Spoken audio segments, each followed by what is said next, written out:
এবার বাঙালির পুজোর আনন্দ হয়তো আর একটু বেড়ে যেতে পারে, তার কারণ সুখবর উড়ে এলো দিল্লি থেকে। বাঙালির গর্ব, বাঙালির দাদা এবার সাহেব হলেন, অর্থাৎ দাদা সাহেব পেলেন মিঠুন চক্রবর্তী।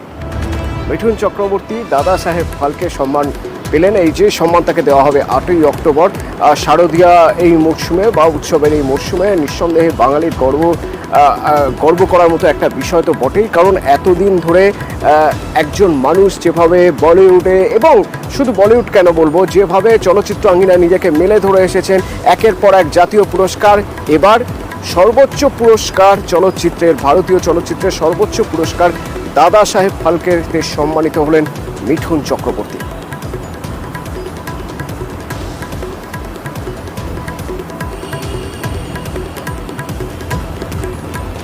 আমার কাছে না শব্দ আছে, না আমি হাসতে পারছি, না খুশিতে কাঁদতে পারছি।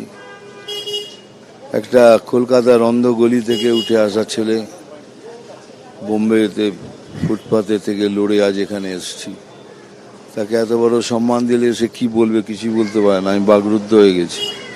এটুকুই বলছি, এটা আমি ডেডিকেট করলাম আমার ফ্যামিলিকে আর পুরো পৃথিবীতে আমার যত ফ্যান আছে তাদের।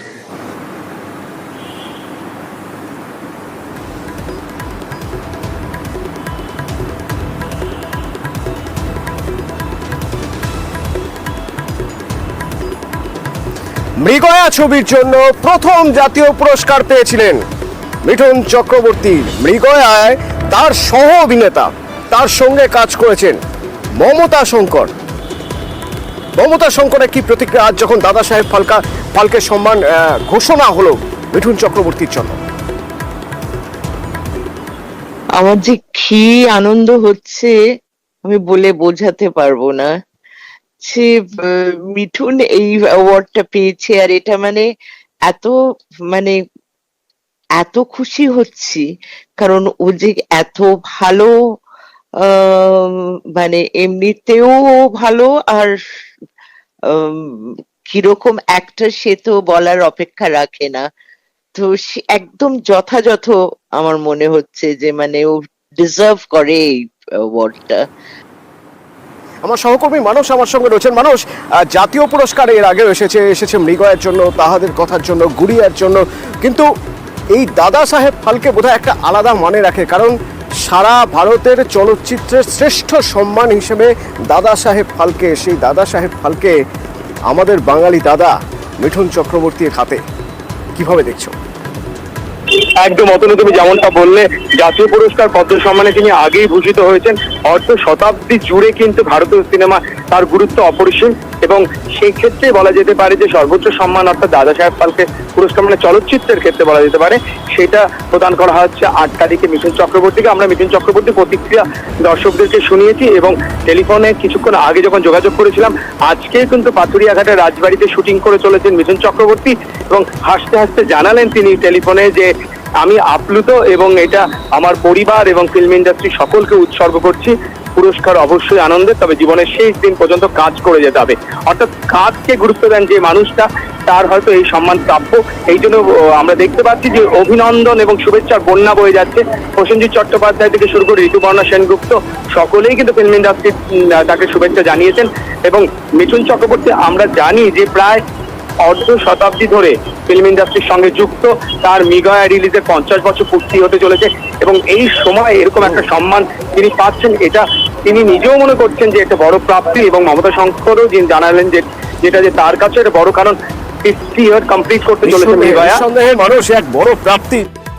কোন পরিচালকের কাছে মিঠুন চক্রবর্তী কে নিয়ে কাজ করা মানে তার একটা, এখন তারা মনে করেন তাদের কাছে একটা সৌভাগ্যের বিষয়, কারণ মিঠুন চক্রবর্তীর সঙ্গে কাজ করা মানে ছবির উচ্চতা, ছবির মান যেন শুরুতেই কোথাও একটা উপরের মানে বাধা থাকে।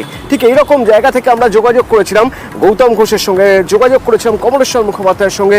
আজ এই স্বীকৃতি মিঠুন চক্রবর্তী, তারা কিভাবে দেখছেন? মিঠুন আমার বহু পুরনো বন্ধু, ও যখন স্ট্রাগল করছে আমি তখন বিজ্ঞাপনের ছবি বানাই, 70 দশকের গল্প বলে, এত পুরনো একজন বন্ধু, এবং ও আমার সঙ্গে গুড়িয়াতে অভিনয় করেছে, অনেক মুহূর্ত কাটিয়েছি। ও যে এত বড় সম্মান পাচ্ছে, এর জন্য আমরা খুব খুশি, আমি খুবই খুবই আনন্দিত। মিঠুন চক্রবর্তী একজন অসাধারণ অভিনেতা, এ নিয়ে তো কোনো সন্দেহ কোনোদিনই ছিল না। এবং মিঠুন চক্রবর্তী শুধুমাত্র বাণিজ্যিক ছবি নয়, আর্ট হাউস ফিল্ম দুদিকেই একেবারে যাকে বলে আমরা বলি অ্যাম্বিডেক্সটার, বা মানে দুহাতে কাজ করতে পারেন। এবং অবশ্যই তার প্রতি প্রচুর শ্রদ্ধা বাড়লো, এবং বাঙালি হিসেবে আমি ভীষণ গর্বিত। আমি এটিও মিঠুনদার বিরাট ফ্যান, সুতরাং আমার খুবই আনন্দ। অনেক কুণাল ঘোষও শুভেচ্ছা জানিয়েছেন, তবে সেই স্বীকৃতিকে শুভেচ্ছা জানানোর পাশাপাশি তিনি রাজনীতির পাঠ দিতেও ভুললেন না, যেখানে তিনি লিখছেন এক্স চ্যানেলে যে শুধু অনুরোধ, দীর্ঘ উপেক্ষার পর আপনার পদ্মশ্রীর জন্য প্রয়াত প্রণব মুখোপাধ্যায়ের চিঠি ও চেষ্টার দিনগুলো ভুলে যাবেন না।